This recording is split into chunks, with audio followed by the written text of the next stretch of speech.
సంసారం నాశనం కావడానికి ఇవే కారణాలు. ఒక్కసారి చెక్ చేసుకుంటే మనకే మంచిది. పెళ్లి చేసుకుంటే సరసాలు, కోపాలు, తాపాలు సర్వసాధారణం. పోట్లాడకపోతే ఆ దంపతులు అబద్ధాలు చెబుతున్నారని అర్థం. లేదంటే ఆ దంపతుల బంధం బలంగా లేదని అర్థం. కుటుంబంలో గొడవలు జరగడం మామూలే. కాని దాన్ని మరచిపోయి తప్పును సరిదిద్దుకుని ముందుకు సాగాలి. దంపతుల మధ్య ఎక్కువ గొడవలు జరగడానికి కొన్ని కారణాలు ఉన్నాయి. ఆ కారణాలు ఏమిటంటే 1. భార్యాభర్తల మధ్య శారీరక తృప్తి ఉండాలి. అయితే పనిలో బిజీగా ఉండటం, మానసిక ఒత్తిడి తదితర కారణాల వల్ల ఇద్దరి మధ్య శారీరక సంబంధం తక్కువగా ఉంటే దాంపత్యంలో సమస్య పెరుగుతుంది. కాబట్టి శారీరక సంబంధం సక్రమంగా లేకపోయినా నిద్రపోయే ముందు రొమాంటిక్ హగ్ ఇవ్వడం, లేదంటే భార్యకు రొమాంటిక్గా కిస్ ఇస్తే కొంచెం రిలాక్స్ అయ్యే అవకాశం ఉంటుంది. ఉద్యోగరీత్యా దంపతులు దూరమైనా ఇద్దరూ కలిసి గడిపేందుకు ప్రయత్నించాలి. 2. జీవిత భాగస్వామితో ఇలా ఉండాలి. దంపతులు ఎక్కువగా చేసే తప్పుల్లో ఇది చాలా ముఖ్యమైన విషయం అని గుర్తించాలి. భర్త అయినా, భార్య అయినా మొదట జీవిత భాగస్వామిని అర్థం చేసుకోవడానికి ప్రయత్నించాలి. నీకు ఏం కావాలో అది స్పష్టంగా కుంటిసాకులు చెప్పకుండా నీ జీవిత భాగస్వామికి చెప్పాలి.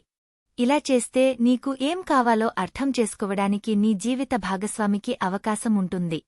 ఇలా చేయకుండా నీ మనసులో ఏముందో ఎదుటి వ్యక్తి తెలుసుకోవడం కష్టం. ఇలా దంపతుల మధ్య మనస్పర్ధలు వచ్చే అవకాశం ఉంటుంది.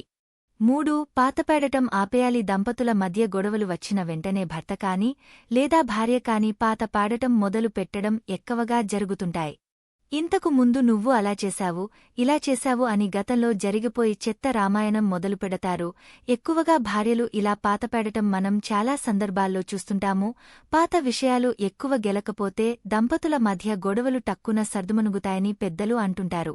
పదే పదే పాత విషయాలు గుర్తు చేయడంతో చిన్న చిన్న సమస్యలు ఉన్నప్పుడు పాత విషయాలు గుర్తు చేయడం వలన అవి పెద్ద సమస్యలుగా మారిపోయే అవకాశం ఉంటుంది. 4. నాదే పైచేయి కావాలనుకుంటే ఇంట్లో గొడవలు జరిగినప్పుడు నేను గెలవాలని భార్య కాని, భర్త కాని అనుకుంటే మొదటికే మోసం వస్తుంది. గొడవలో నాదే పైచేయి కావాలని అనుకున్నా, జీవిత భాగస్వామి మీద పైచేయి సాధించి వాళ్ల నోరు మూయించాలని చూసినా గొడవ ఇంకా పెద్దది అయ్యే అవకాశం ఉంటుంది. భార్య కాని, భర్త కాని ఎక్కువ వాగుతున్న సమయంలో ఒకరు కొంతసేపు సైలెంట్ అయిపోతే గొడవకు ఫుల్ స్టాప్ పడే అవకాశం ఉంటుంది. ఎవరో ఒకరు తగ్గకపోతే గొడవలు ఎక్కువ అయ్యే అవకాశాలు ఎక్కువగా ఉంటాయి. 5. ఇలా చేస్తే సంసారం నాశనం అవుతుంది. కొన్ని విషయాలు దాచిపెట్టాలని దంపతులు చాలా మంది ప్రయత్నిస్తుంటారు. భర్త కాని, భార్య కాని కొన్ని విషయాలు దాచిపెట్టాలని చూస్తే లేనిపోని సమస్యలు తెచ్చిపెడుతాయి. కొన్ని విషయాలు జీవిత భాగస్వామికి తెలియకుండా చూడాలని దంపతుల్లో ఎవరో ఒకరు ప్రయత్నిస్తుంటారు. ఇలా చేస్తే జీవితంలో చాలా సమస్యలు వస్తాయి. కొన్ని విషయాలు ఎప్పటికప్పుడు చర్చించుకుని సమస్యను పరిష్కరించుకుంటే ముందు ముందు ఎలాంటి సమస్యలు ఉండవు. 6. ఇద్దరు మోనార్క్ అనుకుంటారు. ఇంట్లో తీసుకునే నిర్ణయాలు తానే తీసుకోవాలని దంపతులు మొండిపట్టుపడుతుంటారు. ఇంట్లో నా మాలే చెల్లుబాటు కావాలని, ఎదుటి వ్యక్తి నా మాటే వినాలని మొండిగా వ్యవహరిస్తారు. భార్య కాని, భర్త కాని తన మాటే పైమాట కావాలని మొండిగా వ్యవహరించకపోతే వారి సంసారం సాఫీగా సాగపోతుంది.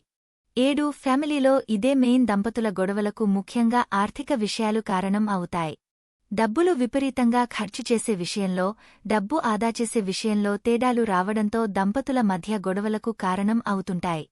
ఇలాంటి విషయాల్లో దంపతులు పరస్పరం చర్చించుకుని ఒకరిని ఒకరు అర్థం చేసుకుంటే ఎలాంటి సమస్యలు రాకుండా ఉంటాయి.